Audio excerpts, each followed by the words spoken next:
that a critical thinker should be able to interrogate his or her own biases, right? So they think about their own biases and understand why they favor some kinds of evidence over others.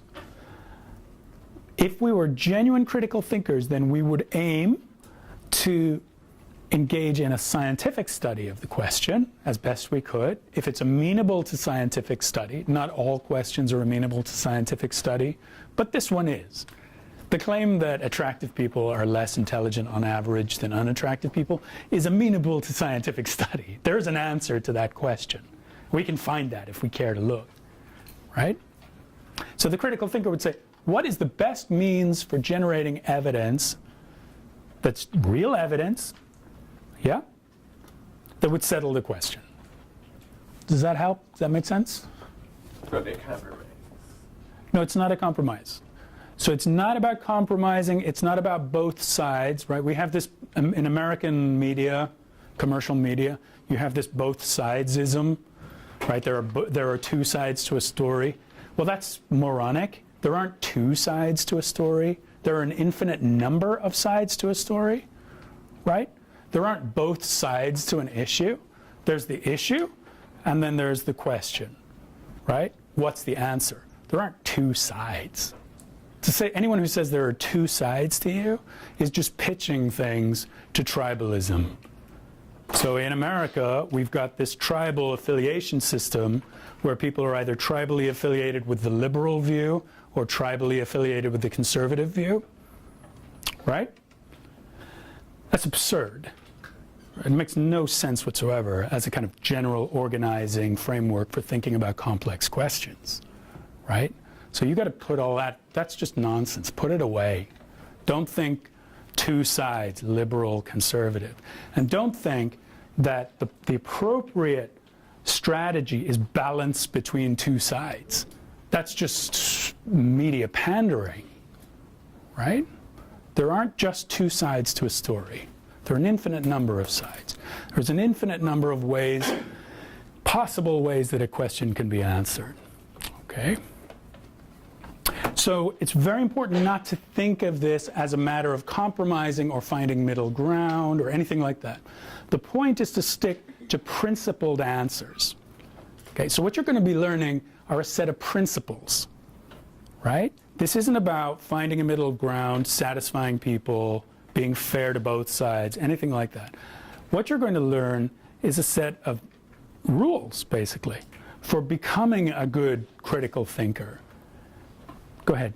So it's about facts and evidence and stuff that's supporting. Evidence, justification, very good. Yes. So if the critical thinker has a reason to believe unattractive people are more smarter Yes. than the attractive one, and he does evidence, Yes. and he finds out that was wrong, Yes. and he changes his mind. That's Exactly. the critical thinker. Very good. Very good. Did you hear what he said? Okay. So it's essential to the project of critical thinking that you, what's your name, sir? Joshua. Joshua. As Joshua was saying, it's essential to the project of critical thinking, as Joshua says, that you be willing to change your mind, right? I mean, that's a kind of a basic norm of good thinking, that you could be wrong. And you could be wrong. About most things, you could be wrong. You know that sometimes you're a better thinker and sometimes you're a worse thinker. Sometimes you make good decisions, sometimes you make bad decisions. If you've ever had too much to drink, you know you make bad decisions when you're drunk. You make bad decisions when you're hungry. You make bad decisions when you're tired. You make bad decisions when your tribal affiliations are at stake. And by tribal affiliations, I mean like the fact that you're a feminist. Yeah? Yeah? Or the fact that you're an evangelical Christian, or the fact that you consider yourself a Republican, et cetera, et cetera. You're going to get defensive. When you feel defensive, that's your group affiliation kicking in. When you feel defensive, right? That means you're not being a good thinker. Because if you're afraid, you're not thinking clearly. What we're going to see is that whenever strong emotions intervene, whenever the strong emotion is present, you're not doing a good job thinking. That's when you know, that's a warning sign. I'm not thinking clearly. I feel afraid. I feel defensive. Pause. You're not doing a good job. Leave that situation. Okay? Emotion is generally a terrible guide to getting clear about what's going on. Okay? There are some aspects of life where emotion is important, and emotion is what makes us what we are, and it's good, and I'm in favor of it. But when it comes to making complex decisions, you don't want to do it. Now, it's not the case that every decision matters. Not all decisions matter. You don't have to become saints, right? Being a good critical thinker doesn't mean being an epistemic saint, right? So epistemic saints would be people who have to be sure. I have to be sure that I'm right. I have to be sure that I've got good reasons. I've got to be sure that I'm justified in what I'm thinking, et cetera, et cetera. I have to read all the relevant information, et cetera, et cetera. No one's demanding that because not everything matters. Most decisions you make don't have significant consequences, right? What you wear, the stuff I was giving you a hard time about earlier, those shorts, what you wear, what you eat, etc. That's your business. No one, I mean, you don't have to work too hard. You don't have to be an epistemic saint about those questions if you don't want to be. But there are some questions that have to do with not just your well-being, and you're free to do whatever you want more or less, right? I'm in that sense a libertarian, and whatever you want to do with yourself is fine. It's not my business unless it harms others. But there are decisions you're going to have to make, especially you guys, as you get older, as you become people who have responsibilities for other people in your business life, in your families, etc. Then you have a moral obligation where your decisions become potentially harmful to others. You have a moral obligation to be good critical thinkers.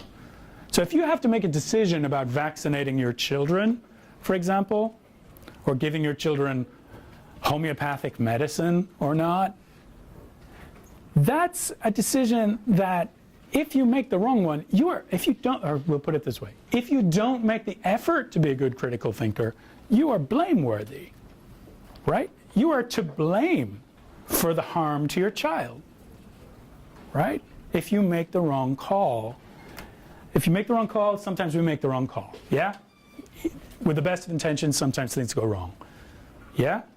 But if you make no effort, if you treat your decision like tossing a coin, should I vaccinate my kid? Okay, heads, vaccinate, tails, not vaccinate. Heads, all right, I'll vaccinate. Is that a good decision-making process? No, that's entirely arbitrary, right? So you don't want to be entirely arbitrary in your decision-making processes. Are we out of time? It's looking like we got some time. All right, you don't want to be arbitrary in your decision-making processes if you're a morally responsible person. But even if you're not, even if you don't care about other people, this is what I was saying earlier, even if you don't care, even if you're totally amoral, there are going to be some decisions that further your interests and your preferences and some that don't. So foundationally, you've got to care about how things come out because you care about how things come out. And making good decisions means having a good sense for how things should come out such that they align with your values and align with your preferences. All right.